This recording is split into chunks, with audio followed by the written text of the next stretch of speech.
राजस्थान में उपचुनाव होने हैं और इससे पहले जहां कांग्रेस और अन्य दल अपनी अपनी तैयारियों में लगे हैं, लोगों से जनसंवाद कर रहे हैं। इस बीच बीजेपी नए प्लानिंग के साथ गेम में उतर गई। 6 सीटों पर होने वाले उपचुनाव से पहले भाजपा ओबीसी वोटरों को रिझाने में जुट चुकी है।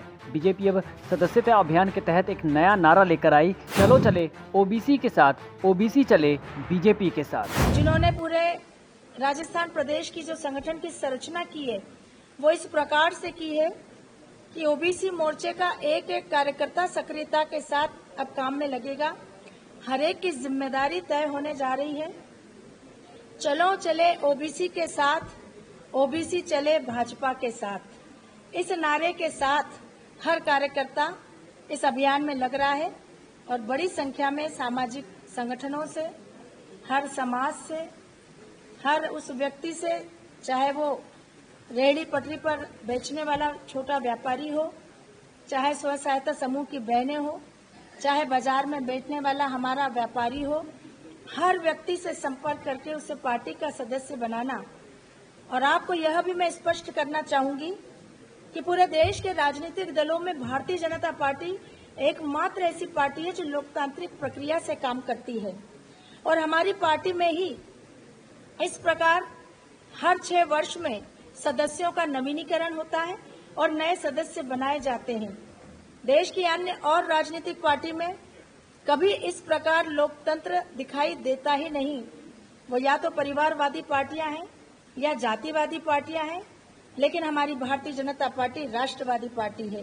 बीजेपी ओबीसी मोर्चा की राष्ट्रीय उपाध्यक्ष कृष्णा गौर से जब मीडिया ने सवाल पूछा कि लोकसभा चुनाव में ओबीसी की बड़े वर्ग जाट और गुज्जर नाराज नजर आए तो उनको कैसे जोड़ेंगे, तो उन्होंने कहा कि जो नाराज हैं उन्हें मना लेंगे। आपको बता दें कि जाट और गुज्जर की नाराजगी का असर राजस्थान लोकसभा चुनाव में देखने को मिला था। भाजपा को लोकसभा चुनाव में 11 सीटें गंवानी पड़ी।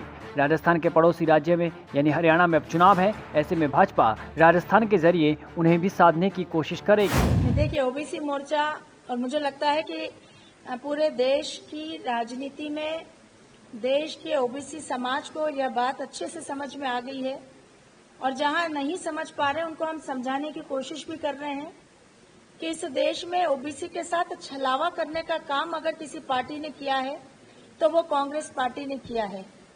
आजादी के बाद लगातार इस देश का ओबीसी वर्ग छला गया। कांग्रेस की सरकारों ने षड्यंत्र पूर्वक ओबीसी समाज को मुख्य धारा में आने ही नहीं दिया। कालेलकर आयोग की रिपोर्ट को दबाना, मंडल कमीशन की रिपोर्ट को दबाना, हमारे राष्ट्रीय आयोग को एनसीबीसी को संवैधानिक दर्जा नहीं दिया जाना, ये इसके स्पष्ट प्रमाण है कि ओबीसी समाज को आज इतनी दयनीय स्थिति में पहुंचाने के लिए जिम्मेदार अगर कोई है तो वह कांग्रेस पार्टी है।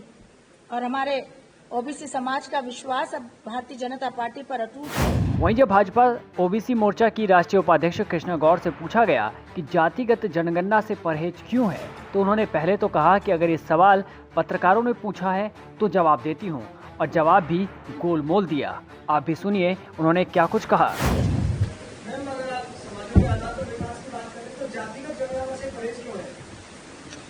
ये आपका प्रश्न है या किसी और का प्रश्न है? नहीं, किसी की बात आपके मुंह से तो अगर आपने पूछा है तो मैं आपकी बात का जवाब, अगर कोई किसी और की बात आप करते तो उनको पूछने का अधिकार नहीं था, लेकिन आप अगर पूछ रहे हैं तो मैं आपको स्पष्ट कर दूं कि भारतीय जनता पार्टी बाबा साहेब भीमराव अंबेडकर जी के संविधान पर काम करती है और हमारे संविधान में जो प्रावधान दिए गए हैं उन प्रावधानों का हम पूरी तरह से पालन करते हैं और इसीलिए हमारी निष्ठा संविधान के प्रति है। संविधान में जो होगा उसका पूरी तरह से हम पालन करेंगे और इसलिए देश के हर वर्ग को हम विश्वास भी दिलाते हैं। बीजेपी ओबीसी मोर्चा की राष्ट्रीय उपाध्यक्ष कृष्णा गौर ने कहा है कि ओबीसी मोर्चा प्रदेश भर में सरकार की योजनाओं की जानकारी देने के साथ लोगों को पार्टी की सदस्यता ग्रहण करवाएगा। अब ऐसे में 6 सीटों पर बीजेपी क्या ओबीसी वर्ग से ही किसी को मैदान में उतारेगी या फिर सभी जातीय समीकरणों को साधने की कोशिश करेगी, इस पर सबकी निगाहें टिकी हुई है।